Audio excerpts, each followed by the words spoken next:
할렐루야, 감사합니다. 이 시간에 우리가 앞 시간에 이어서 기독 강요 제2권 우리가 제7장이네요. 제7장 6절.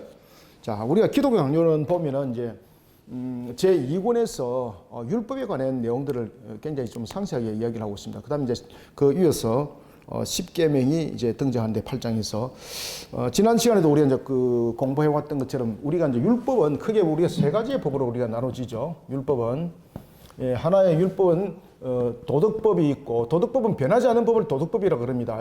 도덕법. 그래서 도덕법은 가장 대표적인 것이 무엇입니까? 10계명이죠. 10계명. 그다음에 제의법이 있습니다. 제의법. 이 제의법은 우리가 이제 의식법이라고 하기도 하죠. 그죠? 의식법.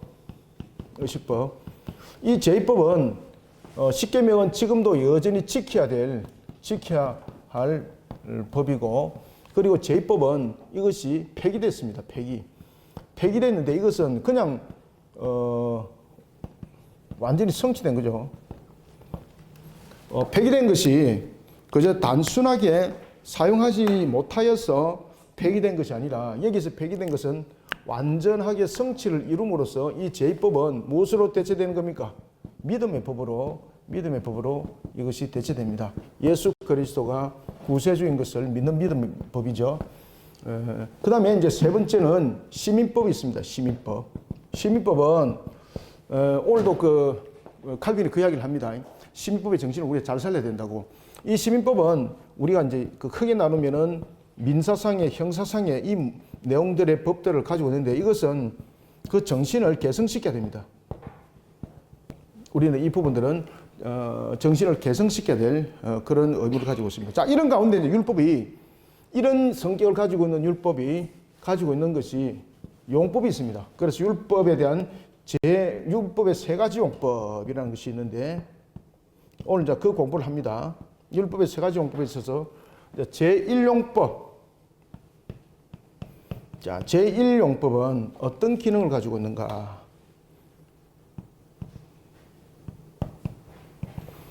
그 제1용법은 율법이, 여러분들 우리가 대체로 보면은 율법이 우리에게 무엇을 말하고 있는가 하면은 하지 말라 또는 금지 사항들, 명령 사항들, 이런 것들을 주면서 하나님께서 죄를 바라보게 하는 거예요. 그래서 율법은 거울과 같은 기능. 거울의 기능. 이것은 그 거울로서 무엇을 우리로 비춰보는 거겠습니까? 그 죄를 비춰보는 겁니다. 거울을 통해서 나중에 이 안에도 그 내용들을 이야기를 하고 있습니다. 죄를 바라보게 하는 기능을 가지고 있다. 죄를 바라보게 하는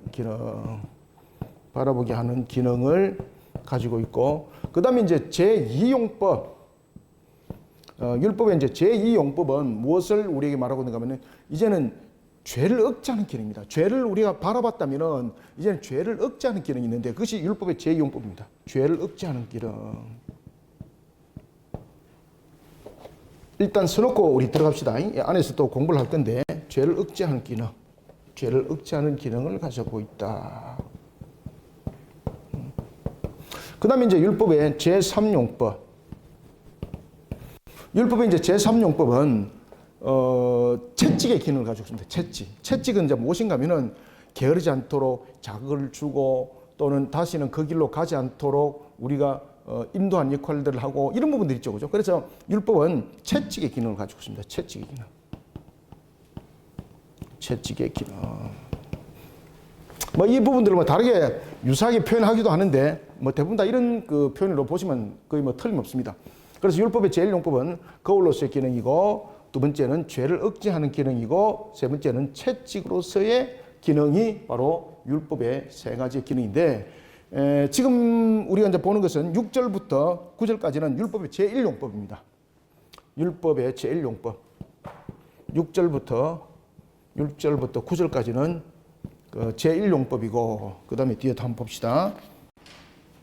자, 제2용법은 어디까지인가 하면은, 자, 제2용법은 10절부터 11절까지입니다. 10절부터 11절 가지고, 그 다음에 채찍의 기능은 12절부터 13절.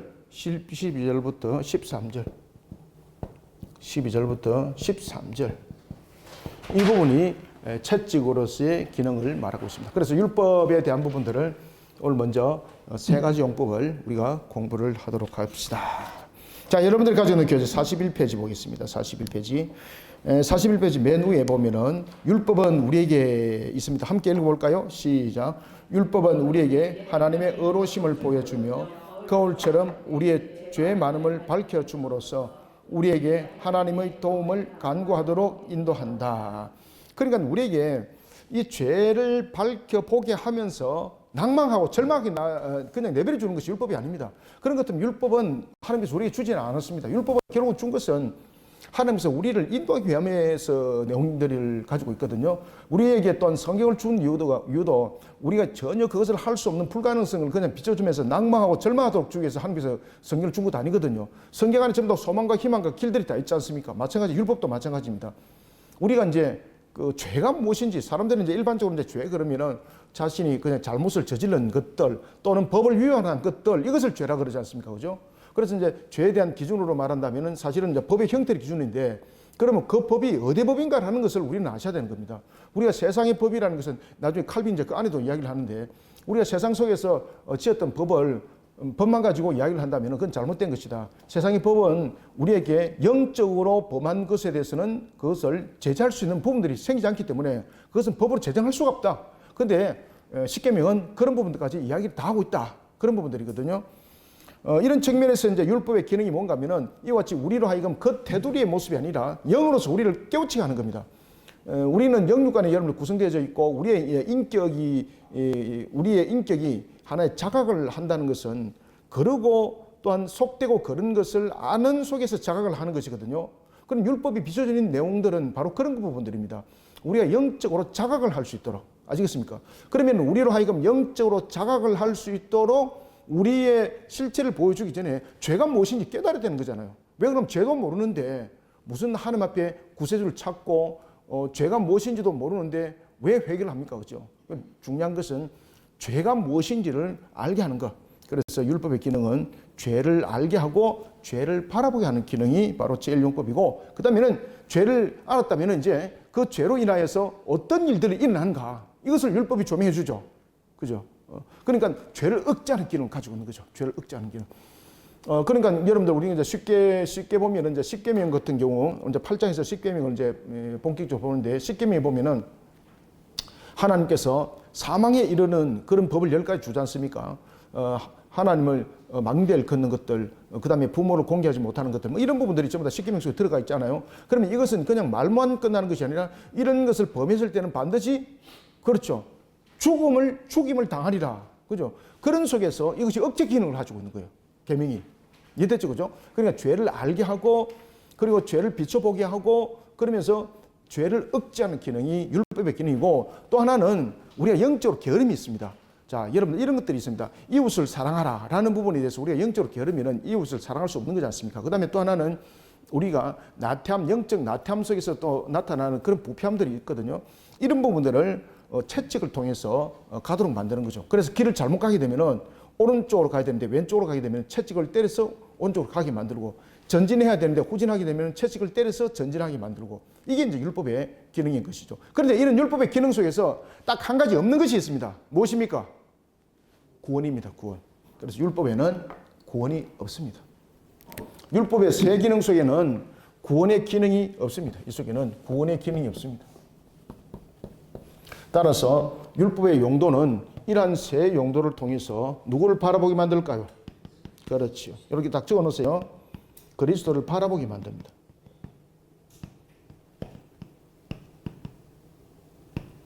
그리스도를 바라보게 만듭니다. 자, 이런 율법에 대해서 우리가 이제 본격적으로 공부를 하겠습니다. 그래서 칼빈이 이 내용 속에서 이제 그렇게 이제 적었던 거죠, 그죠? 뭐 이 부분들은 이제 다른 부분들의 편집자들이 쓰기도 했습니다만은 율법은 우리에게 하나님의 의로우심을 보여주며 거울처럼 우리의 죄 많음을 밝혀줌으로써 우리에게 하나님의 도우심을 간구하도록 인도한다. 근데 율법의 기능은 결국은 인도하는 기능이죠. 인도하는. 그래서 과거 성경에는 율법을 뭐라고 그랬습니까? 맞습니다. 모학 선생이라고 그랬습니다. 모학 선생. 예. 이끌어가고 가르치고 이런 부분들 모학 선생. 자, 그럼 제 6절을 한번 보겠습니다. 6절. 율법은 엄격함이 우리에게서 모든 자기 기만을 제거해 준다.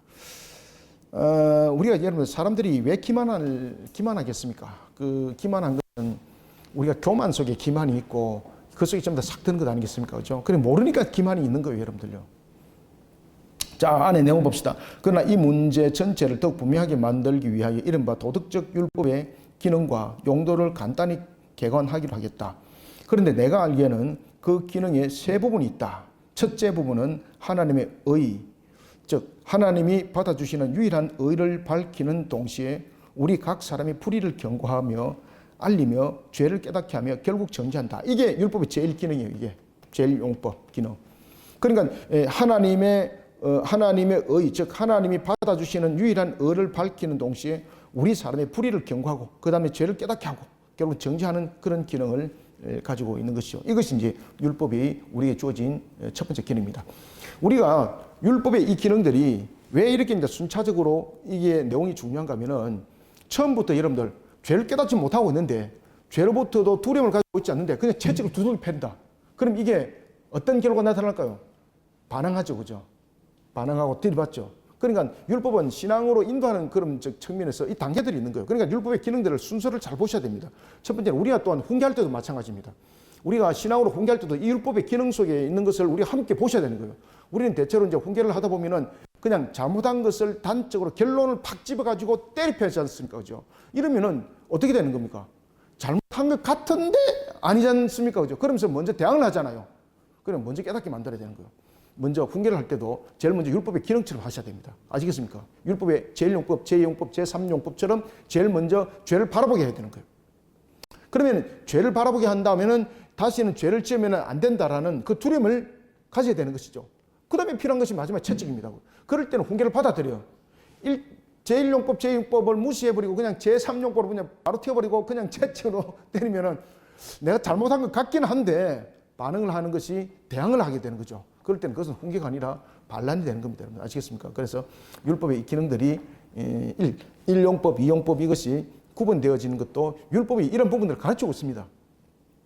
그래서 우리가 제일 먼저 이런 제1용법을 먼저 공부를 하는 겁니다. 자, 그 다음에 7절 율법의 징벌하는 기능은 그 가치를 감하지 않는다. 자, 율법은 거울과 같아. 여러분들 율법이 거울과 같은 이유는 무엇입니까? 거울 같은 것은 우리 실제를 비추는 거예요. 그죠? 실제를. 거울은 가상적인 모습이 나타나지 않습니다. 무슨 뭐 디즈니 월드도 아니고 거울 속에 이 세상에서 누가 가장 이쁘냐 그러니까 거울이 뭐 진실로 이야기하긴 했습니다만은 하긴 했습니다만은 거울은 가상적인 것을 나타내고 이런 건 아닙니다. 이거는 거울은 그냥 있는 실체를 반사하는 기능을 가지고 있잖아요. 그죠? 그래서 율법은 바로 이와 같은 기능이다. 반사하는 기능. 그래서 율법을 잘 여러분들 율법이 왜 필요하겠습니까? 그죠? 우리가 자꾸만 율법은 없어져야 된다. 율법은 그냥 고리타분한 것이다. 그러면서 율법주의자들에 대해서 계속 이야기를 하는데 이 율법을 신앙으로서 바르게 지켜나가면서 바르게 가르치지 못하니까 율법주의가 되는 것이고 사실은 율법이 굉장히 중요한 기능을 하고 있는 겁니다. 왜 그런가 하면 신앙의 율법을 벗어나 버리면 안 됩니다. 여러분들. 그리고 또한 우리는 죄인이지 않습니까? 하나님께서 왜 율법을 줬습니까? 613가지. 우리가 이제 모든 율법들을 다 합치면 613가지거든요. 613가지의 법도와 규례를 주셔서 하나님께서 613가지의 법도와 규례를 준 이유는 무엇입니까? 우리가 하여금 곁길로 가지 말라고. 곁길은 무엇입니까? 복받지 못한 길이 곁길이에요. 양 사이에 저주가 있는 거예요. 저주. 그런데 우리는 보면은 왜 그 길을 알지 못하면은 유혹대에서 왼쪽에 보니까 사이키가 막 버쩍버쩍하고 막 야 저것을 가면 놀기 좋겠다. 오른쪽으로는 가니까 막 사탕수수가 풍성한데 야 저곳에 가면 먹을 것이 많겠다. 근데 그거 가면 전부 다 병들어 죽는 거죠. 영적으로 병들고 육신적으로 병들고 죽는 거죠. 그러니까 율법은 그것을 막는 역할을 하는 거예요. 막는 역할을. 그러면은 막으면서 정로로 가게 만들죠. 정로로 가면 그 속에 무엇이 있습니까? 그 속에 진짜로 우리가 누릴 수 있는 생육번성 충만함에 하나님께서 이미 선언적 축복을 하신 것을 그 속에서 마음껏 누릴 수 있는 것이 그 장소에 있는 거예요, 여러분들. 그래서 하나님께서 우리를 견인해 나가는 역할이 바로 이 주신 말씀이 율법인 것이에요. 그렇기 때문에 신명기에서 보면은 모세가 3번의 고별설교를 하지 않습니까? 그 신명기 속에서 가장 대표적인 한 단어를 고른다면 무엇입니까? 쉐마 들으라는 거지 않습니까? 그리고 이제 줄도 제가 이제 이 강의할 때도 말씀드렸고 설교할 때도 말씀드렸는데 신앙이라는 것은 신앙이 우리는 일반적으로 이 신앙을 지식 속에서 머무는 사람들이 있습니다. 그건 신앙 아닙니다. 신앙은 어떻게 우리에게 이루어지는가 하면은 듣는 것으로 그 다음에 더하기 그것을 들은 것을 행하는 것으로 이것을 합친 것이 여러분 신앙입니다. 신앙. 신앙은 우리가 율법에 대해서 우리가 배웠잖아요. 그러면 아는 것은 지식이에요. 지식. 여기에서 그냥 아는 것은 들은 것인데 아는 것은 그냥 지식이에요. 지식. 여기서 머물면은 이것이 신앙으로서 나타나기 위해서는 반드시 무엇이 있어야 됩니까? 행함이 있어야 되는 거예요. 행함이. 이런 부분들은 굉장히 중요한 지금 강의 내용입니다.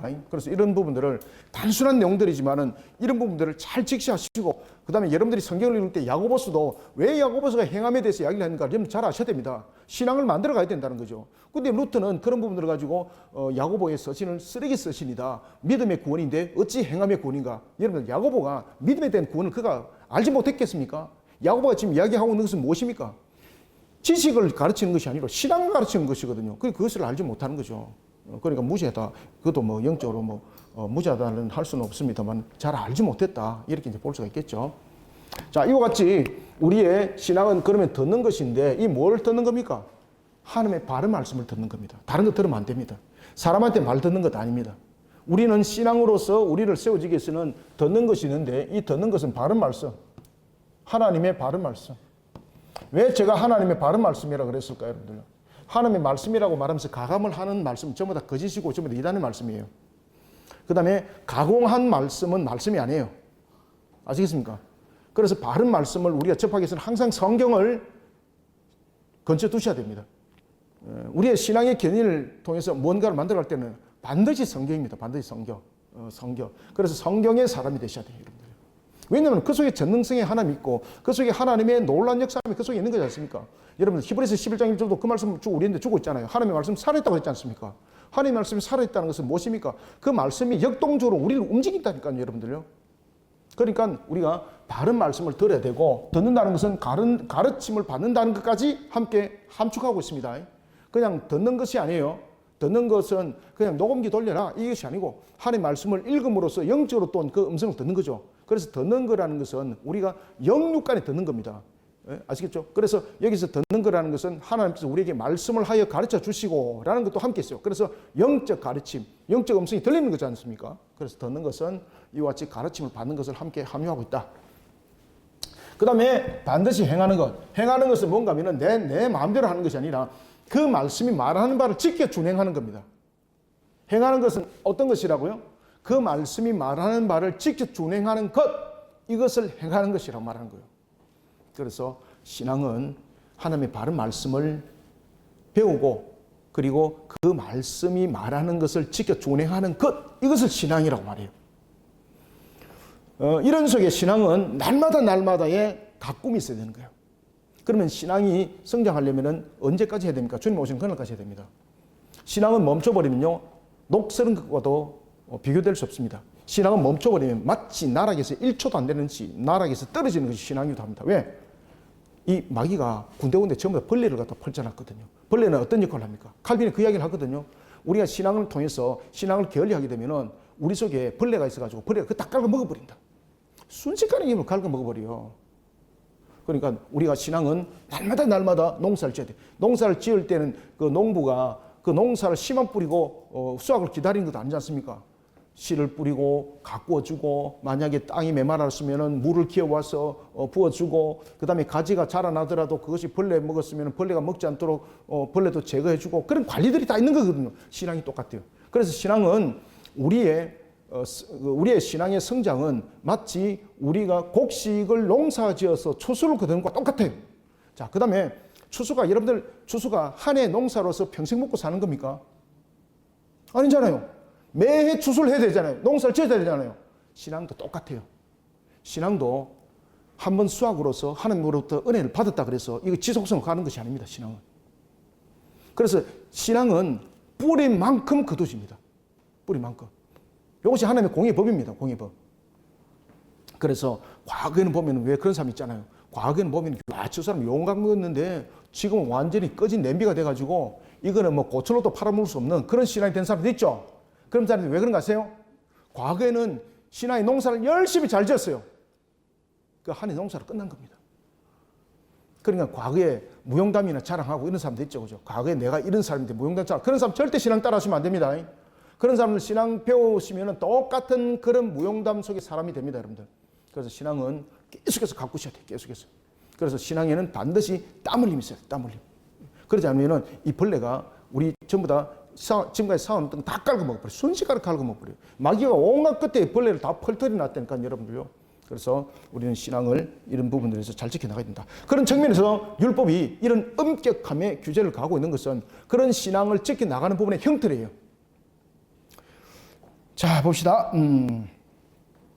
그래서 율법은 엄격함이 우리에게 모든 자기 기만을 제거해 준다. 자, 안에 내용 봅시다. 그러나 이 문제 전체를 더욱 분명하게 만들기 위해서 이른바 도덕적 율법의 기능과 용도를 간단히 개관하기로 하겠다. 그런데 내가 알기에는 그 기능이 세 부분이 있다.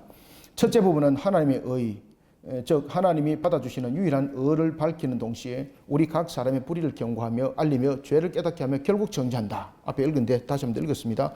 그 다음 밑에 율법이 탐욕을 그 숨어있는 굴에서 끌어내지 않는다면, 보십시오. 율법이 탐욕을, 우리 탐욕이 숨어있어요, 여러분들요. 탐욕을 그 숨어있는 굴에서 끌어내지 않는다면 그것은 가련한 인간을 아주 비밀리 죽여버리는 것이다. 저와 여러분들 안에는 비밀함이 깊은 터널처럼 숨어져 있습니다. 그래서 율법은 그것을 끄집어내주는 기능을 하는 거예요. 이것이 율법의 제일 기능이에요, 제일 기능. 죄를 보이게 하는 그러한 거울의 역할들. 야, 이 칼빈 이런 부분들의 내용들은 정말 기가 막힌 내용들입니다, 이게. 율법이 탐욕을 그 숨어있는 굴에서 끌어내지 않는다면 그것은 가련한 인간을 아주 비밀히 죽여버리기 때문에 인간은 그 칼에 찔려 죽는 것을 느끼지도 못한다. 그죠? 야, 참 기가 막힙니다. 그죠? 자, 그 다음에 제7절. 율법의 징벌하는 기능은 그 가치를 감하지 않는다. 율법은 그것과 같아 그 안에서 우리는 우리의 무력함과 무력에서 생기는 죄악을, 그리고 결국은 그 두 가지에서 오는 저주를 본다. 거울이 우리 얼굴에 있는 오점들을 보여주는 것과 똑같아. 어거티의 말과 같이 은총의 영이 없으면 율법은 우리를 고발하며 죽이기 위해 존재할 뿐이다. 아시겠죠? 그러니까 율법이 이란 우리로 하여금 죄를 깨닫게 하고 오실 메시아를 바라보는, 다시 말하면 구세주를 바라볼 수 있는 그 기능까지 인도하지 못한다면요, 이 율법의 기능은 무엇인가 하면요, 전부 다 죽이는 기능이에요. 자, 이와 같은 율법의 기능을 우리가 잘 체크하셔야 됩니다. 자, 그 다음에 밑에 패러그래프. 우리는 자신의 사악과 부패로 인해서 율법이 우리 앞에 명백히 제시하는 복된 삶을 즐기지 못하게 되는 것이 분명하다. 만약에 우리가 이 율법의 기능 속에서 우리가 살아가지 못한다면요, 우리는 명백히 복된 삶을 살아가면서 우리의 삶을 즐기지 못하는 겁니다. 율법이 우리 앞에 명백히 제시하는 복된 삶을 즐기지 못하는 것이 분명하다. 자, 밑에. 따라서 우리는 하나님께서 결국 지치지 않으시고 우리에게 계속해서 은혜를 베푸시며 새로운 은사를 더욱 많이 주신다는 것을 알 수 있다.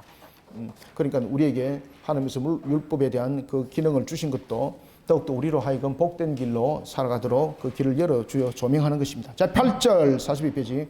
자, 8절은 믿는 자와 믿지 않는 자에게 작용하는 율법에 징벌하는 기능입니다. 자, 여러분들, 믿는 자와 믿지 않는 자 속에 율법의 기능은 사실은 동일한 기능이잖아, 그죠? 그런데 믿지 못한 자들에게는 이 율법의 기능들이 그들에게 비춰지겠습니까? 비춰지지 않습니다. 그러니까 우리는 이것이 비춰지는 것 자체가 바로 우리가 하나님의 은혜 속에 살아가고 있다는 것을 깨달으셔야 됩니다. 율법이 악인들에게 공포심을 일으키는 것이 사실이지만 그것은 그들의 마음이 완악하기 때문이다. 그죠? 그 다음에 밑에 패러그래프. 율법의 교훈에서 하나님은 다만 완전한 의의 보상을 주시며 그러나 이런 의는 아무에게도 없다. 그러니까 율법 교훈에서 우리에게 의에 대해서 보상을 주잖아요. 그런데 우리가 사실적인 측면에서 말한다면 우리 스스로 의의가 없지 않습니까? 그럼 우리는 보상받을 수 있는 기도도 아무것도 없어요, 사실은요. 율법의 교훈에서 하나님은 다만 완전한 의의 보상을 주시며 그러나 이런 의는 아무에게도 없다. 반대로 악행은 엄격히 심판하신다. 여러분들, 하나님께서 보상을 주시고 심판하시고 여기에 대한 내용들은 무엇을 담고 있는 겁니까? 보상과 심판은 전부 다 공의가 바탕이 되는 겁니다.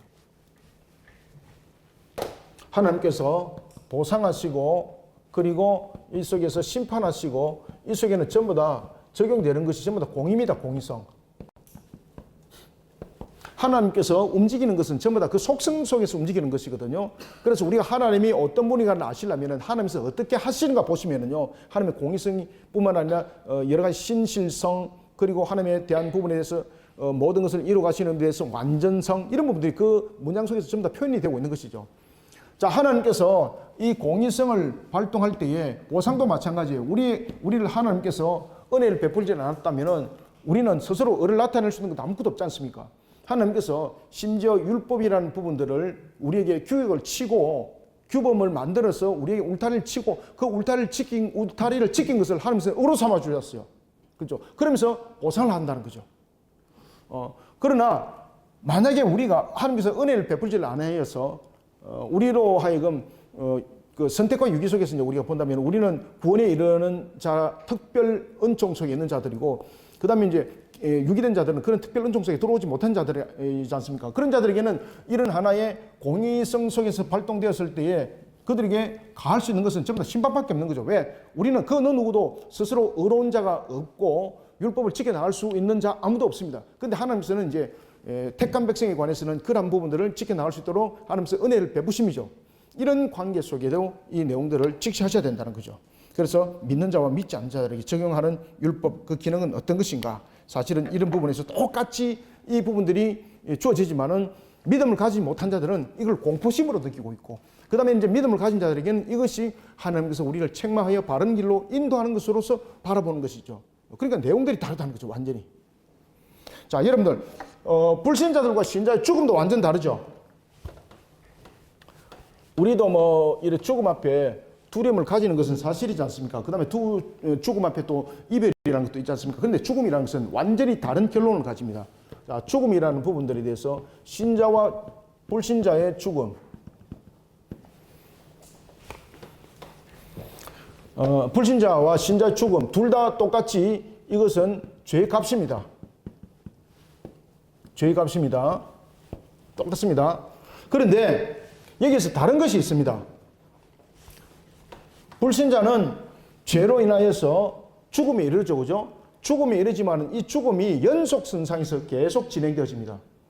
그리고 이들이 가는 곳은 음부죠, 그죠? 재림하여서, 주님이 재림하여서 심판이 임하기까지는 그들이 거처하는 곳이 있습니다. 그러면 이 부분들에 대해서는 여전히 그들의 죽음은 저주를 이야기를 하고 있습니다. 저주. 자, 그런데 우리의 죽음은 이제 달라요. 우리의 죽음은 이까지는 같아요. 죄의 값이라는 거. 죄의 값이라는 것은 다른데 우리의 죽음은 두 가지로 내용들이 정의되는데, 하나는 더 이상 죄를 짓지 않는 죄의 단죄를 말해요. 우리는 죽음 이후에 우리는 하나님으로부터 구원의 백성으로 인칭을 받은 우리는 죽음 이후에는 죄가 우리를 관여하지 못해요. 왜 그러면 죄의 값이 사망인데 사망으로 그 값을 다 지불했잖아요. 그런데 그 값을 누가 지불했습니까?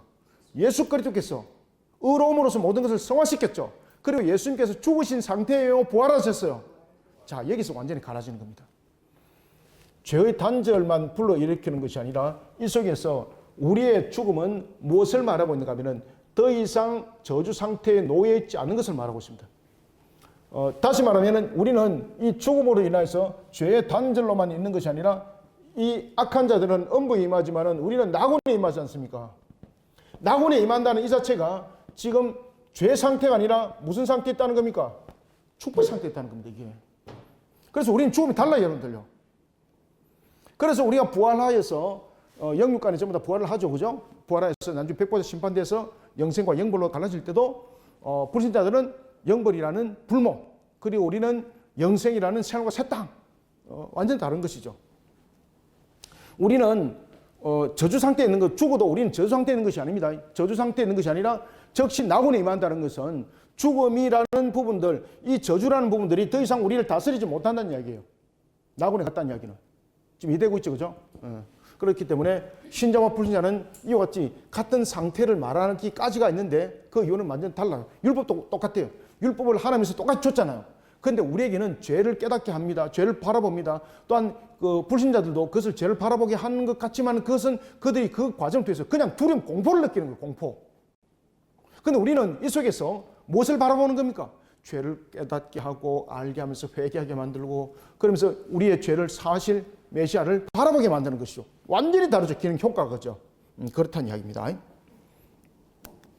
자, 그래서 두 번째 패러그래프 봅시다. 율법의 교훈에서 하나님은 다만 완전한 의의 보상을 주시며 그러나 이런 의는 아무에게도 없다. 반대로 악행은 엄격히 심판하신다. 그러나 그리스도 안에서 보십시오. 그리스도 안에서 하나님의 얼굴이 가린하고 무가치한 우리의 죄인을 대해서까지 우리 죄인들을 대해서까지 은총과 인자로 충만한 빛을 낸다. 그러니 이런 율법이 펼쳐질 때도 불신자와 신자 속에는 완전히 다른 결론이 나타난다라는 것입니다. 자, 그다음에 이제 제9절 봅시다. 제9절 봅시다. 제9절.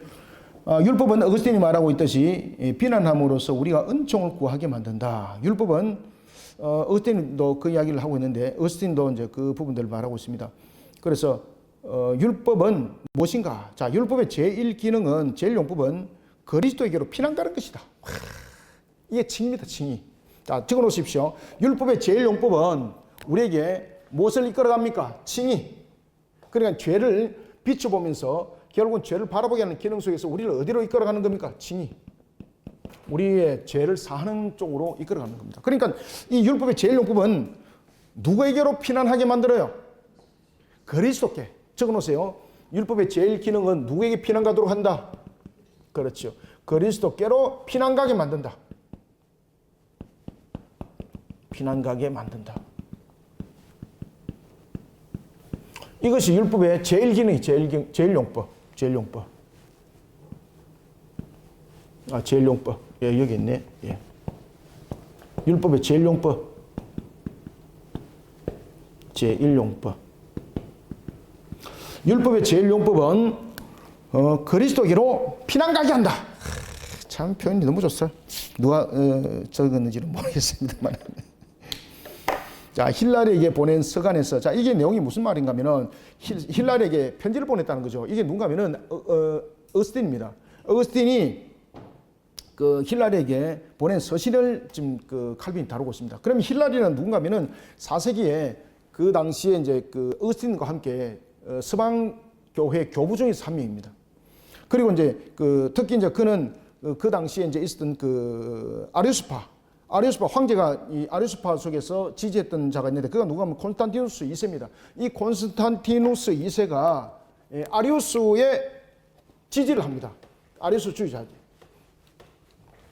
콘스탄티누스 2세.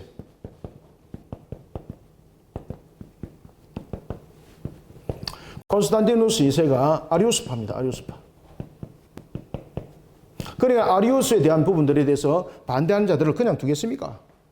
특히 이제 아리우스는 성자 하나님에 대한 거부, 그죠? 삼일체를 동일 본질이 아니라 유사 본질을 보는 거죠. 자, 이런 부분들에 대한 내용들을 전개하고 있을 때에 그때에 이 힐라리는 삼일체론을 전가합니다. 삼일체론. 특히 그는 삼일체론에서 성자 하나님의 참된 신성을 대해서 강조를 합니다. 그러니까 그 당시에 이제 이 콘스탄티누스 2세가 이런 힐라리와 같은 서방 교부를 가만두겠습니까? 족치는 거지 이제. 그러니까 어스틴이 힐라리에게 편지를 하는 거예요. 힐라리에게 보낸 서간에서 우리가 율법의 요구대로 행하려고 노력하다가 연약하여 필요할 때에 율법은 우리에게 은총의 도움을 구할 줄 알라고 합니다. 그러니까 이제 이렇게 힐라리에게 이렇게 권면을 하면서 그를 위로하고 이런 내용들이 편지 서신 속에 이와 같이 율법에 대한 기능 그 이야기를 하고 있었다는 거죠. 자, 그다음 밑에 패러그래프. 율법을 주신 목적은 위대한 채 하는 우리를 작게 만들며 우리 자신에게는 을을 얻을 힘이 없다는 것을 증명하며 맞지 않습니까? 그죠? 율법이 주는 것은 결국 우리를 거울로서 실체를 비춰보라는 거거든요. 그런데 사람이 헛풍선처럼 불어나고 있는 부분에서 헛된 소리 하고 있는데 율법을 탁 통해서 거울을 비춰보면서 자신이 위대한차지만은 사실은 자신은 작은 존재라는 거. 그죠? 그리고 을을 얻을 힘이 전혀 없다는 거. 이런 부분들을 율법을 통해서 증명하게 된다는 거죠. 우리 자신에게는 을을 얻을 힘이 없다는 것을 증명하며 무력하고 무가치하고 궁핍하여 우리가 은총으로 피난하게 하려는 것이다. 그 다음에 그 밑에 셋째 줄 밑에 오른쪽 모든 사람이 작은 자가 되며 온 세상이 하나님 앞에 죄를 알게 하소서. 와, 이런 신앙의 고백들이 제1용법 속에서 율법이 무엇을 말하는가. 그러니까 결국 칼빈이 지금 율법의 용법에 대해서 세 가지를 이야기했잖아요. 제1용법, 제2용법, 제3용법에 대해서 이야기를 하고 있는데 이런 부분들은 언제부터 이미 이야기를 했더라. 이미 4세기 때에 교부들이 그 이야기를 하고 있다 이 말입니다. 칼빈 이야기는. 칼빈은 여러분들이 이제 잘 아시는 것처럼 16세기 신학자잖아요. 그죠? 16세기 신학자가 1200년 전에 이 문제는 이미 다루고 있었다. 그 이야기를 하는 거예요, 여러분. 그래서 칼빈의 신학은 제가 처음에도 가르쳐 드렸죠. 그죠? 칼빈의 신학은 크게 세 가지 부분들로 발전한다. 첫 번째는 교부 신학. 그 다음에 두 번째는 종교 개혁주의자들을 신앙을 배워가면서 그의 신학이 성장하고, 그 다음에 세 번째는 논증을 통해서 신학이 성장합니다. 칼빈 신학. 이런 특성이 그대로 나타나지 않습니까? 그러니까 이 4세기 신학자들에 대해서 이야기를 지금 하는 거예요. 자, 율법의 이 첫째 기능은 버림받은 자들에게도 작용한다. 왜냐하면 그들은 하나님의 자녀들과 같이 육을 억누른 후에 속사람이 새로워지며 다시 꽃이 피는 경지로 나아가는 것이 아니라 무서운 첫인상에 놀라 절망 상태에 빠진다. 그러나 그들의 양심이 이런 타격을 받는다는 사실은 하나님의 심판이 공정하다는 것을 정의한다.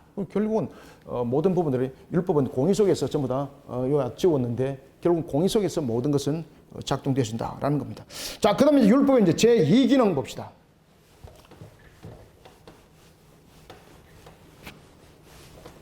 여러분들이 이제 이 교회에서 가르칠 때도 이런 율법의 기능들을 잘 숙지하시고 가르치셔야 돼요. 사람들은 대체로 이제 율법 그러면은 막 율법주의자들이라고 막 말하고 있고 막 그렇게 막 이렇게 구성하고 있는데 그 뒤에서 이제 말씀드립니다. 뒤에서도 나옵니다.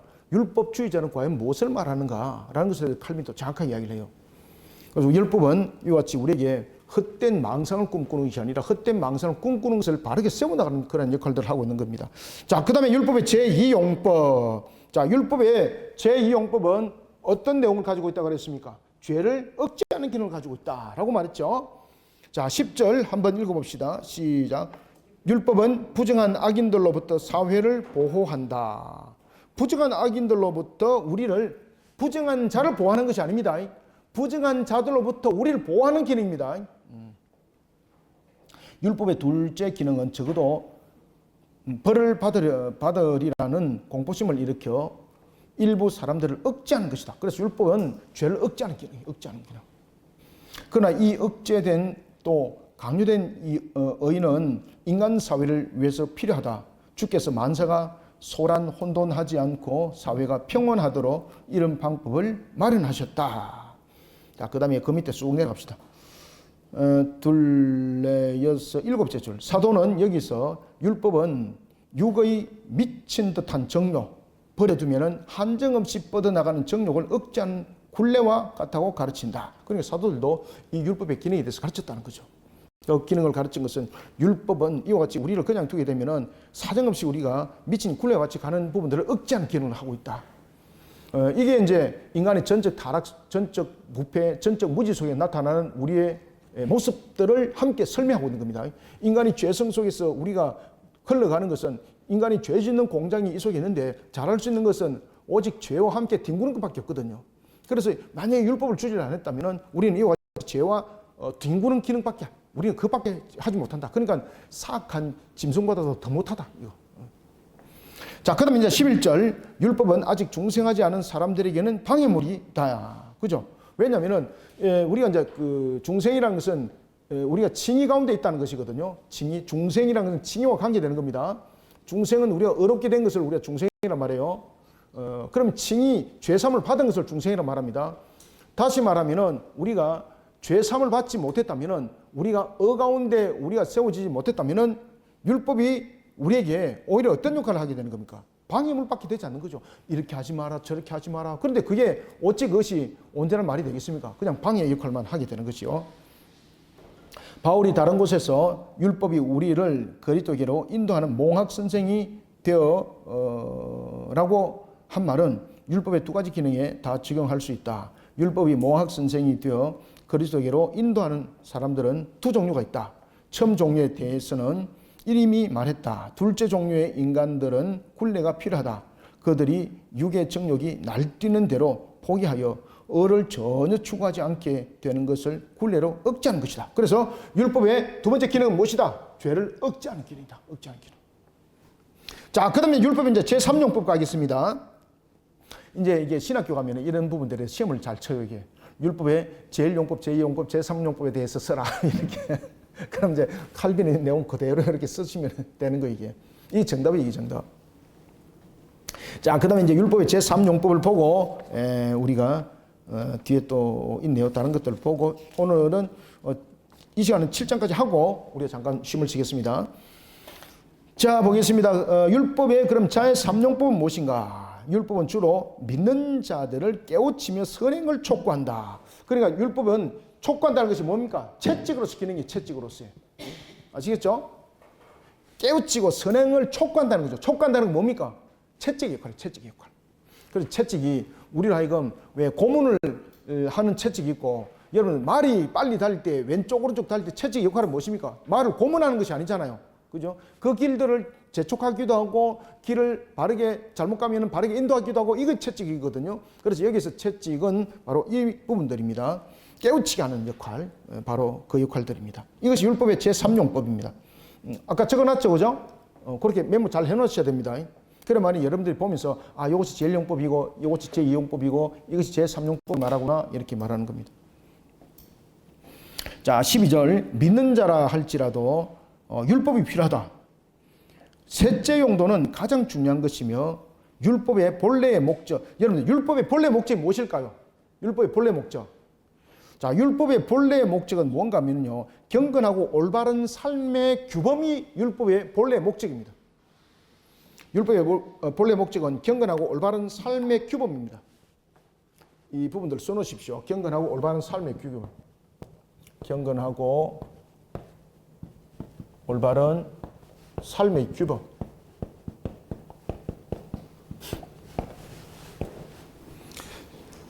율법의 본래 목적입니다. 이것이 율법의 목적입니다. 율법을 준 목적.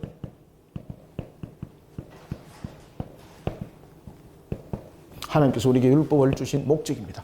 경건하고 올바른 삶의 규범을 우리에게 주신 겁니다. 셋째 용도는 가장 중요한 것이며 율법의 본래 목적에 더욱 가까운 것이다. 이 용도는 하나님의 영이 이미 그 영혼 속에 사시며 주관하시는 신자들 사이에서 발견된다. 밑에 셋째 줄. 그들이 앙모하는 주의 뜻이 무엇인가를 매일 더욱 철저히 배우며 확고하게 이해하는 데 율법은 가장 훌륭한 도구가 된다. 율법은 육에 대해서 마치 가지 않은 게으른 나귀를 가게 만드는 무엇과 같다? 그렇죠. 채찍과 같다. 그래서 율법은 제3용법이 채찍의 기능이다. 이렇게 말하는 겁니다. 자, 그 다음에 이제 13절 내려갑시다. 13절. 다른 것도 여러분들이 읽어보십시오. 제가 이제 읽는 이유는 또 안에 내용들이 중요하기 때문에 읽는 겁니다. 그 외에도 여러분들 읽어보셔야 됩니다. 자, 제13절. 믿음이 깊은 자들을 위해서 율법이 전적으로 필요 없다고 하는 사람은 율법을 오해한 것이다. 야, 여러분들, 믿음이 깊은 자에게는 율법이 필요 없습니까? 그렇죠. 우리는 여러분들 스스로 어려움이 없습니다. 제가 앞에도 말씀드렸죠. 우리의 믿음을 신앙이라 그러는데 이 신앙은 계속해서 가꿔야 되는 것인데 그 가꿔야 될 규범이 항상 있어야 되거든요. 그렇기 때문에 율법은 항상 존재함이 있어야 된다는 것입니다. 안에 내용 봅시다. 율법은 죄인들 사이에서는 죽음만을 만들어내지만 성도들 사이에서는 더 좋고 훌륭한 이용법이 있다고 한다. 자, 밑에 패러그래프.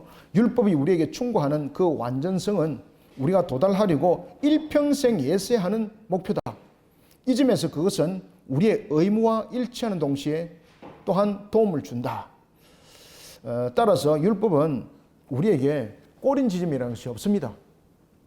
결국은 우리에게 준 것은 율법은 우리를 성화 과정 속에서 또한 이끌어가는 부분에서 또한 필요함이거든요. 그러니까 주님이 오셔서 우리가 다시 모든 부분들을 백보자 심판돼서 결론을 맺는 그 순간까지 우리가 살아있는 이 순간까지 율법의 기능들은 살아있는 겁니다.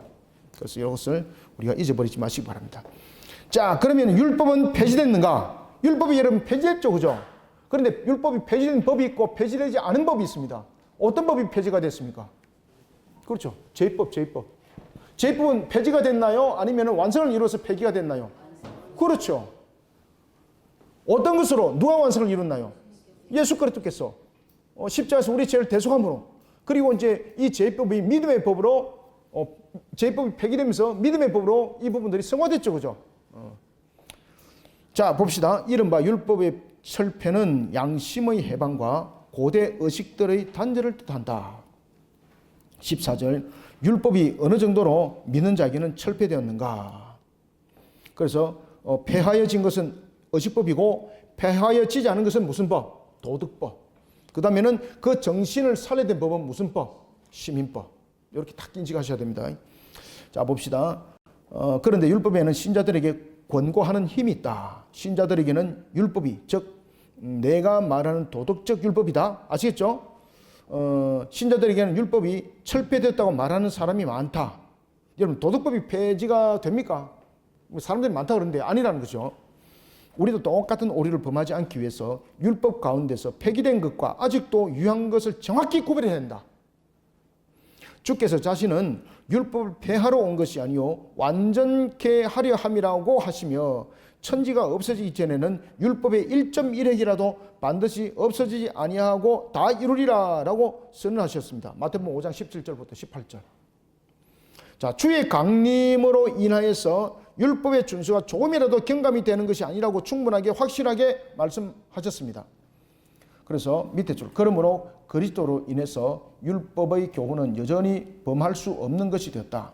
가르치며 경고하며 책망하며 교정함으로써 율법은 우리가 모든 선행을 할 수 있도록 우리를 단련하여 준비시킨다. 그러면은 여기에서 말하는, 지금 칼빈이 말하고 있는 율법이 폐기되지 않았다는 것은 무엇을 말하고 있는 겁니까? 도덕법.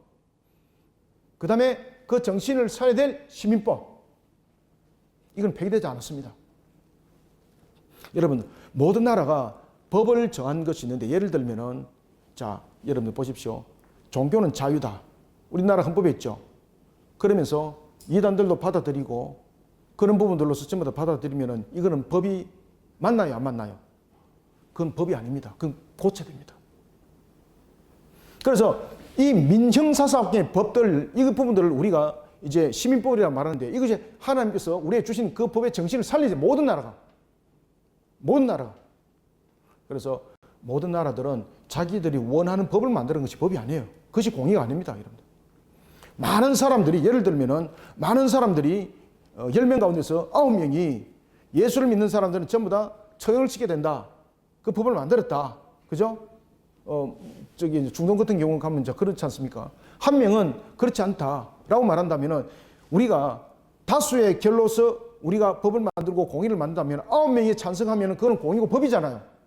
그게 공의입니까? 그게 정의입니까? 저는 공의와 정의를 학생들한테 잘 가르쳐야 된다고 생각합니다. 공의와 정의는 뭔가면요, 흔들리지 아니하는 것을 공의와 정의라고 말합니다. 정권이 바뀌면은, 법이 바뀌면 그게 공의가 아니라는 것을 증명하는 것이거든요. 지금도 현 정부가 바꾸니까 말도 안 되는 법을 막 바꾸지 않습니까? 그럼 그게 정의와 공의가 아니라는 것이거든요. 지금 나중에 저 법이 또 바뀌는 거죠. 그러면 우리는 정의와 공의를 어디서 세워야 되겠습니까? 하나님의 법도와 규례입니다. 그래서 우리가 입법도 사법도 행정도 저희들도 그렇게 80년대 막 투쟁했지 않습니까? 권력의 시녀들 파쇼를 향해서 외치지 않습니까? 무엇을 살리기 위해습니까? 정의를 살리고 공의를 세우는 측면 아닙니까? 그런데 이 나라가 정말로 정의롭고 공의로우면 어떻게 되겠나요? 하나님의 시민법을 살려야 되는 그 정신은. 그런 입법이 국회에 해야 될 일이에요. 자신의 그냥 품앗이들만 끌어모으는 측면에서의 어떤 법을 만들고 그런 제도를 만드는 것이 자신들의 편향적 입장에서 그것이 법이지, 그것이 어찌 공이고 어찌 정의입니까? 그래서 나라가 똑바로 되려면은 하나님의 법도와 규례, 저는 제목마다 그렇게 기도합니다. 하나님, 이 나라 위에 입법, 사법, 행정, 삼보에서 위에 권력의 신여가 되지 말게 하여 주시고, 권력의 신여가 되지 못하는 것은 오직 하나, 하나님의 법도와 규례가 이 나라의 정의가 공의가 되게 하여 주시옵소서. 특히 입법기관에 하나님을 바라보면서 그들이 떨리는 가슴으로 입법하게 하여 주옵소서. 저는 그렇게 기도합니다. 우리가 모든 부분들에, 이런 부분들에 정확함이 세우져야 합니다. 아시겠죠? 그래서 여야를 구분하고 나는 막 여당 편이다, 야당 편이다, 이래 아니에요, 여러분들요. 어떤 관계 속에서도 우리는 이 나라가 똑바로 서기 위해서는 한국 교회가 똑바로 서야 됩니다. 한국 교회가 흔들버리면 안 됩니다, 여러분들. 그래서 한국 교회가 십자가 신앙으로 하나님의 법도와 규례, 이 부분들로서 우리가 살아나가고, 그리고 이것을 지켜 준행하는 속에 되면요, 사회는 변화되게 되어 있습니다. 근데 교회가 빼딱선을 타고 있으니까 정치 속에서 이렇게 넘어가고 저렇게 넘어가고 이러니까 문제 생기지 않습니까? 그죠? 그래서 우리는 항상 하나님 법도 없기를 율법도 왜 줬느냐 우리에게 말씀하고 있지 않습니까? 우리가 지금 선행을 할 수 있도록 우리를 단련하고 준비시키는 역할을 한다. 그리고 율법이 폐기된 것이 아니라 믿음의 법으로서 성화된 것이고, 그렇다면 우리가 반드시 지켜야 될 것은 도덕법과 그리고 시민법의 그 정신을 반드시 살려야 된다. 이미 칼빈이 16세기 칼빈이 그 얘기를 하고 있는 겁니다, 지금. 자, 봅시다. 몇 절? 15절 했나요? 15절. 율법은 더 이상 우리를 정죄하지 않는다는 의미에서 폐기되었다. 더 이상 정죄하지 않는다는 측면에서 폐기는 거예요. 그러면 더 이상 정죄하지 않는다는 것은 이 속에 무엇이 결부되어 있는 겁니까? 예수 그리스도.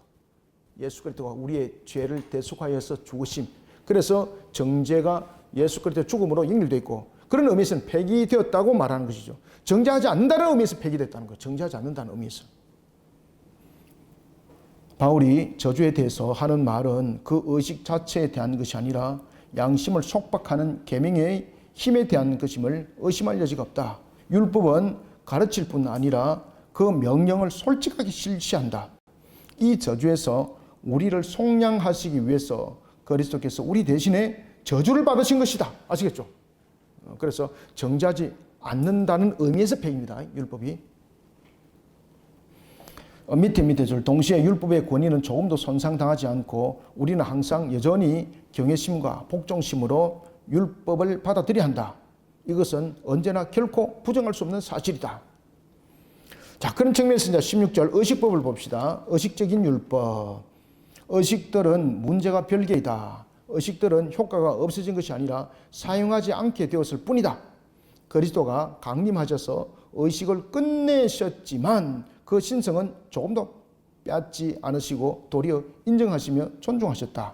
만일 그리스도의 죽음과 부활의 권능이 의식들에서 나타난 것이 아니라면 그것은 구약 백성에게 허무한 외관을 제공했을 것이다. 그러니까 예수님께서 십자가에서 죽으시고 부활까지 일어나지 않았다면 이 의식법은 여전히 존재해야 됩니다. 아시겠습니까?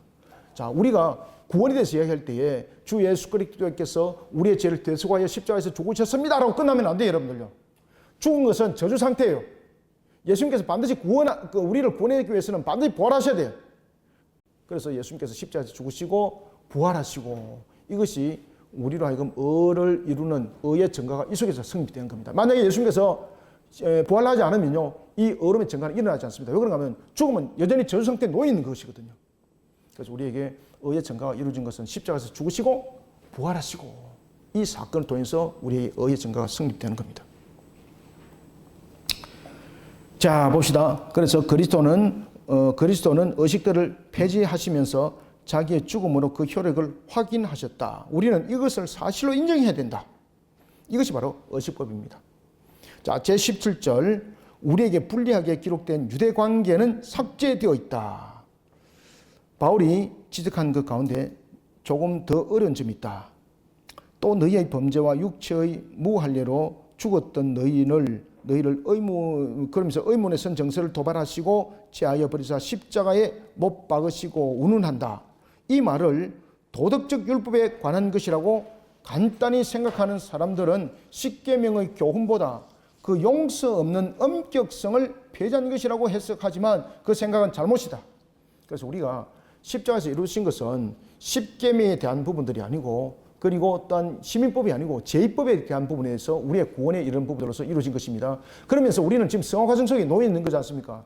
성화 과정 속에 놓여 있다는 것은 아직, 그러나 여전히 우리는 완전 구원에 이르지 못했다는 뜻이거든요. 그것을 우리가 신학적 용어로 말하면 already but not yet지 않습니까? 이미라는 already, 이미 십자가에서 이루셨습니다. 부활하시고 모든 걸 이루셨습니다. 그런다 but not yet, 아직은 아니다. 아직은 아니다.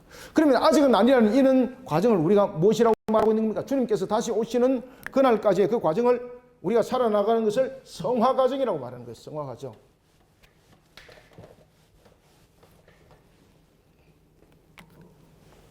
예수님께서 십자가에서 우리의 죄를 대속하시고 그리고 부활하셨잖아요. 부활하시고 성천하셨지 않습니까? 성천. 우리가 예수 그리스도를 믿는 믿음 속에서 우리가 이 속에서 우리가 구원에 이르렀습니다. 그렇지만은 우리는 이 속에서 이미 구원을 받았습니다. 이미 구원을 받았지만은 아직은 완전 구원이 아닙니다. 아직은 아닙니다. 그러면 아직은 아닙니다라는 것이 뭡니까? 우리가 이미라는 것은 예수 그리스도를 믿는 믿음 속에서 우리가 세워질 때고, 아직은 아닙니다. 이것은 우리가 지금 살아나가는 과정이에요. 살아가는 과정. 여러분도 언젠가는 예수를 믿은 날짜가 있잖아요. 그죠? 여러분들이 구원을 받은 그 날이 있지 않습니까? 그것을 우리는 믿음의 구원에 이르는 이미라는 것으로 올레디가 요 속에 있는 거예요. 올레디.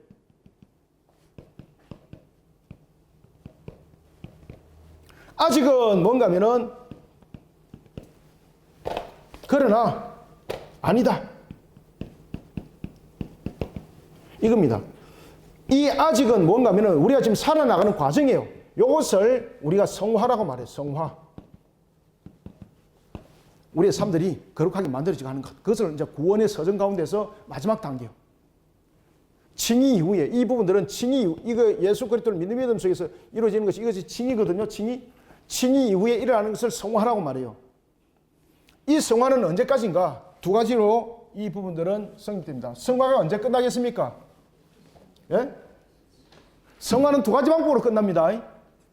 첫 번째는 여러분들이 죽음으로써 끝납니다. 두 번째는 예수님의 재림으로 끝납니다. 왜 그런가 하면은, 왜 성화가 죽음으로 끝나는가 하면은, 자, 여러분들이 앞에도 제가 말씀드렸죠. 불신자는 죽어서, 그렇지, 저주에 그대로 저주 상태 있죠. 근데 우리는 죽어서 어디 간다? 낙원에 가죠. 그죠? 낙원에 가는 것은 우리에게 살아나가는 과정 속에서 완전 성화가 된 것을 말해요. 영화라는 단계를 말해요. 그래서 성화가 끝나면 이 단계를 우리 영화 단계라고 말하는데, 이것을 영화라고 말합니다. 영화 단계는 우리의 모든 죄를 사함을 받아서, 우리의 모든 죄를 사함을 받아서 한치의 티끌도 없는 그런 상태의 구원. 그런데 주님께서 재림하시기 그 전까지는 우리가 죽어서 영화가 됐지만은 우리는 영예에 이르러서 나홀에 갈 뿐이잖아요. 그런데 주님이 오셔서 우리의 구원이 영육간에 이루어져야 되는 거예요. 그러니 예수님께서 오셔서 영육간에 백보자 심판돼서 모든 것을 심판하시고 이제는 영생과 영벌로 그 속에서 갈라지는 거예요. 따라서 우리는 성화 과정이 언제 끝난다? 우리가 죽었을 때, 또는 주님이 살아있을 때까지, 주님이 오실 때까지 계속 살아있는 사람들은 아직 성화 과정이 끝난 것이 아니에요. 그래서 성화 과정은 개인이에요, 개인. 구원도 그 날짜도 개인이에요. 그런데 주님이 오시는 그날은 모든 것이 함께 집행되는 날이에요. 그래서 그날을 심판의 날이라고 말하는 거예요. 심판의 날. 우리가 성화되는 그 과정은 과정이라 말하고 있고, 영화는 그것은 하나의 결정된 날이 아니잖아요. 그건 개인적인 문제거든요. 그런데 주님께서 우리의 완전 구원을 이루기 위해서 오는 그것은 날이라고 말하는 거예요. 한 날. 그래서 그것은 결정날, 결정날. 결정적 심판. 자, 그래서 우리가 지금 살아나가는 이 과정 속에서 무엇이 필요하다? 율법의 가르침 반드시 필요하다. 왜? 성화 과정 속에서 무엇이 죄인지 알아야 되잖아요. 또 우리가 원죄는 해결됐지만은 에베소서 2장절을 보면은 마귀가 공개 권세를 가지고 있지 않습니까? 그런 마귀가 공개 권세를 통해서 아까도 말씀드렸죠. 벌레를 군데군데 지금 던져놓고 있지 않습니까? 그러면서 우리의 신앙의 양심을 갉아먹게 만들고 또 타락하게 만들고, 여러분들 구원받았다 그래서 타락 안 하는 줄 아십니까? 예? 구원받았다고 여러분 타락은 안 할 것 같아요? 예, 그래서 완전 구원 없습니다, 이 땅에서. 그러니까 이 완전 구원 속에서 빠져버리면요, 나중에 철단 나는 거예요, 여러분. 따라서 성화 과정 속에서 우리의 죄를 늘 발견하고, 그리고 또한 죄 씻음을 통해서 우리의 모습들이 계속해서 나아가는 것, 이것을 성화라고 말하는 거예요. 이것을 신앙의 과정, 신앙의 성장 과정으로 전부 다 설명해야 되는 거예요. 그 부분들이 끝나는 것을 영화라고 말해요. 영화. 영화는 죄에 대한 모든 문제. 그러니까 우리가 잡은 죄가 남아있어도 여러분 구원 못 받습니다. 그러면 우리가 죽게 되면 잡은 죄, 내가 일일이 고백하지 못한 그런 잡은 죄 남아있는 것은 어떻게 하지? 그럼 죄 찢기가 묻어있으면 나는 낙원에 못 가겠네? 아니죠. 주님께서 호련히 씻어서 낙원에 데려가요. 자, 그 다음에 주님께 재림하실 때 또 어떤 분이 걱정하시더라고요. 목사님, 제가 지은 죄가 많아가지고 구원을 받은 것은 확실한 것 같은데 지은 죄가 많아가지고 내가 어떻게 하지요? 그때 그래서 우리에게 베풀으시는 마지막 은혜가 있잖아요. 그렇죠? 죄 씻으면 전부 다 우리의 자력으로 되지 않습니다. 전부 다 은혜입니다. 은혜. 주님이 재림하시잖아요. 그러면 우리가 이렇게 성경에 보면은 공중에 혼인잔치를 한다고 하잖아요. 그때 그 죄를 전부 다 혼인 다 씻습니다. 전부 다 혼인 다 씻습니다. 그래서 우리의 모습이 어떤 모습으로 변할까요? 영화 모습으로 변하기 때문에 지금의 얼굴이 아닙니다. 예수님께서 부활하셨을 때에 막달라 마리아가 예수님을 너무나도 잘 알잖아요. 근데 예수님을 찾았잖아요. 왜 찾았습니까? 다른 사람 얼굴이니까. 그런데 목소리는 어떻더라? 같았는데 주여, 목소리는 주님의 음성인데 어디 계시나이까? 어디 계시기는 일이 있는데 왜 몰랐을까? 얼굴이 영화의 모습으로 바뀌었기 때문에. 저와 여러분들이 이 얼굴을 보면은 죄성 속에 있어서 찌그러들고 고생 속에 있고 이런 부분들이거든요. 심지어 우리의 이 이빨의 구강 구조도 다 바뀝니다. 왜 그런가 하면 먹는 음식이 달라지거든요. 그렇죠? 우리가 생각하는 풀을 먹으면 맛이 없는데, 근데 그 풀을 먹어도 지금 현재 고기보다 더 맛있는 풀이에요, 여러분들. 그러니까 뭐 고기 뜯고 이런 거 필요 없는 거예요. 송곳니 이런 것이 발달될 이유가 없어요. 사자도 이 부분들이 있다면 이 구강 구조 전부 다 바뀌어요. 왜? 짐승들을 잡아먹을 이유가 없잖아요. 그죠? 그 송곳니가 역할이 필요가 없는 거죠. 그 어금니가 발달해요, 어금니가. 그러면은 이 구강 구조가 바뀌면 얼굴이 형태 바뀌죠. 그 다음에 얼굴이 죄성으로 찌들어 있는데 이것을 죄성을 싹 빼니까 얼굴이 변화될 수밖에 없죠. 그런데 하나님께서 두 가지를 변화시키지 않습니다. 첫 번째 뭡니까? 목소리를 통해서 여러분들 천국에 가도 서로를 알게 됩니다. 그 다음 두 번째, 우리의 의식을 바꾸지 않습니다. 왜 그런가 하면 우리가 의식이 완전히 내가 사는 의식을 아니고 완전히 새로 담은 의식이면 그게 부활과 무슨 관계 있습니까? 아무 관계 없지. 그게 무슨 부활입니까? 다른 물체 만드는 건데. 저는 과거에 너무 우리 아내한테 괴롭혀서 그 생각을 그 두려움 속에 우리 아내가 기억하고 있으면 어떻게 하죠? 그 기억 다 해요. 근데 기억을 다 하는데 대화가 달라져요. 아내한테 그때 너무나도 내가 참 힘들게 해서 미안하다 진실로. 그러면 또 아내는 괜찮습니다. 우리가 지금 살아나는 이 천국에서 그 모든 것을 다 소화해낼 것입니다. 이 대화법이 달라져요, 여러분들. 아시겠죠?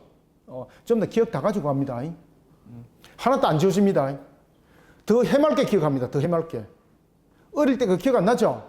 어릴 때 그것도 기억 다 합니다, 여러분들. 그게 뭔가 하면은 우리가 지금 인간의 뇌 구조 4%도 지금 활용을 못 하잖아요. 아담은 이 100% 구조를 활용을 다 했습니다. 이것이 기능이 다 살아납니다. 그러면 어느 정도 아시겠죠, 그죠? 그래서 여러분들이 낭망하지 마시고 희망을 가지시기 바랍니다. 자, 우리가 어디 했죠? 자, 16절 한번 봅시다. 16절. 자, 16절. 의식적인 율법. 빨리 하고 마칩시다. 의식적인 율법. 의식들은 문제가 별개이다. 의식들은 효과가 없어진 것이 아니라 사용하지 않게 되었을 뿐이다. 그리스도가 강림하셔서 의식을 끝내셨지만 그 신성은 조금도 빼앗지 않으시고 도리어 인정하시며 존중하셨다. 만일 그리스도의 죽음과 부활의 권능이 의식들에서 나타난 것이 아니라면 그것은 구약 백성에게, 여기서 이제 의식이라는 것은 의식법에 관한 부분들입니다. 아시겠죠? 제의법 이 부분들입니다. 그것은 구약 백성에게 험한 외관을 제공했을 것이다. 그와 같이 만일 의식들이 폐기, 여기서 이제 의식이라는 것은 우리가 어떤 행사하고 이런 것이 아니라 제의법을 말하고 있는 겁니다. 이거. 만일 의식들이 폐지되지 않았다면 우리는 지금 의식을 정한 목적을 알 수 없을 것이다. 밑에 셋째 줄 아까도 읽었는데 다시 또 읽습니다. 그리스도는 의식들을 폐지하시면서 자기의 죽음으로 그 효력을 확인하셨다. 우리는 이것을 사실로 인정해야 된다. 그래서 우리가 예수 그리스도를 믿는 믿음 속에서 우리가 구원을 받지만은 아직은 아니라는 거죠. 그래서 성화 과정 속에서 우리는 율법을 늘 성화 과정 속에서 이 부분들을 지켜나가는 것이다. 자, 17절. 우리에게 불리하게 기록된 유대 관계는 삭제되어 있다. 바울이 지적한 것 가운데 조금 더 어려운 점이 있다. 또 너희의 범죄와 육체의 무할례로 죽었던 너희를 의문에 쓴 정서를 도말하시고 제하여 버리사 십자가에 못 박으시고 운운한다. 이 말을 도덕적 율법에 관한 것이라고 간단히 생각하는 사람들은 십계명의 교훈보다 그 용서하는 엄격성을 배제한 것이라고 하지만 생각은 잘못됐다. 자, 밑에 다섯째 줄. 바울이 유대인과 이방인의 사이를 막힌 담이라는 말을 하는 것으로 보아 이 발언이 의식에 관한 것임은 의심할 여지가 없다. 그들도 우리와 함께 같은 은총에 참여했다는 사실에서 아무 모순 없다. 왜냐하면 그들은 그리스도 안에서 그 은총을 받았고 의식에서 받은 것이 아니기 때문이다. 그러니까 우리가 모든 은총을 받은 것은 그리스도 안에서 받은 것입니다. 의식 속에서 받은 것이 아닙니다. 제1을 통해서가 아니라는 것이죠. 자, 7장은 여기서 멈추고 8장에서 만나도록 하겠습니다. 감사합니다. 수고하셨습니다.